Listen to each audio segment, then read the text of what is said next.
Hello everybody, welcome to Manga Goblin. I'm Trix of course, and hello if you're joining me today for the very first time, or hello if you're a subscriber and continuing to watch my content. Thank you very much for all that. I would just like to ask you if you could like the video and subscribe and leave a comment. That helps me immensely, especially with the algorithm. I'm just trying to get up to, I'm just trying to promote my channel a bit more, so if you could help me out, that'd be great. If you want to, you don't have to. Anyway, so let's continue. What we're going to do today is we're going to continue the journey to Centauri, chapter 3. I'm going to make a few notes about the story written by Michael Ely before we start the chapter. It's only very small, so the few notes won't be long.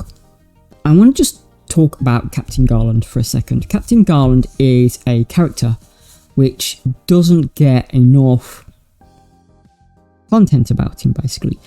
He is a deeply spiritual person, and if he had survived, his faction would have been a cross between Lal's faction, which is the Peacekeepers, and Miriam's faction, which is the Believers. It wouldn't have been as authoritarian as the Believers, and it wouldn't have been so odd as Peacekeepers. The Peacekeepers are a faction that are deeply affected by Lal's personal problems.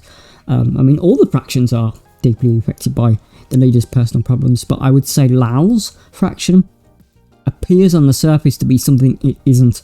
It appears to be the continuation of the mission, but it isn't. It isn't, and we'll come to him a bit later. Let's go on then. Journey to Centauri, Chapter 3, Episode 3. It's also called both, so that's why I'm including both. Captain Garland felt a storm of bubbles boil up around him, turning the thick cryogel to liquid. It was fierce now, growing violent, pounding his limbs. Clench your teeth on the respirator. Feel its cool silver shape in your mouth. He remembered his training. The chemical reaction that had neutralised the cryogel had ended, and he found himself floating in the liquid. Small heating coils on the inside of his glass cocoon kicked on to warm it, continuing the process of bringing his body back to life. He sucked air from the respirator and waited for the liquid to drain away. Moments passed, long ones. How many breaths did the respirator cartridge hold? Not many, he remembered, and the liquid should have drained away by now. A malfunction? He reached up and put his hands on top of the cell and pushed. His muscles, from the time in spaces, despite the electromuscular therapy administered by the ship's computer, groaned in protest. The lid did not open. He felt the cold glass against his palms. It was unyielding, and he felt the liquid around his face. God waits in heaven, but we are beyond heaven now.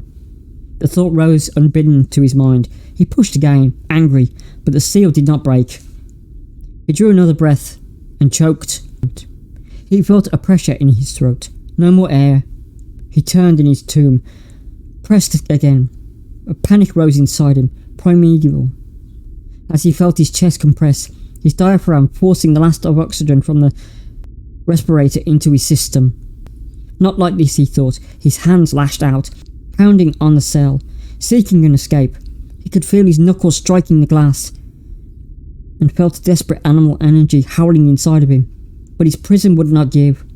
God waits in heaven, but we are beyond heaven now. His mind raced. His vision swam into darkness, and he knew what would follow. A moment of involuntary struggle, and then a return to the infinity from which he had emerged. He thought of the crew, the 10,000 people, still in a sleep, still in stasis, under his care. Faith would not release them, or repair his broken vessel. He felt his heart pound, and felt a surge of warmth, liquid spreading throughout his body.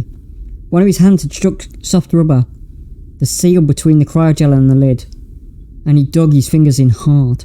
He felt something tear and something give away, and the seal snapped. He pushed his cell upwards, and the lid swung open finally. The air was cold and stale, and it hit him in the face, and he grasped for air, pulling in a deep breath as the icy liquid drained away. Around him, row upon row of sleeping crew awaited him. No transmission. And that's chapter 3, or episode 3. As I said, this is written by Michael Ely back in 1999. Stay tuned for another video on the journey to Alpha Centauri on Sunday. I hope that was enjoyable. Do take care of yourselves, and bye bye.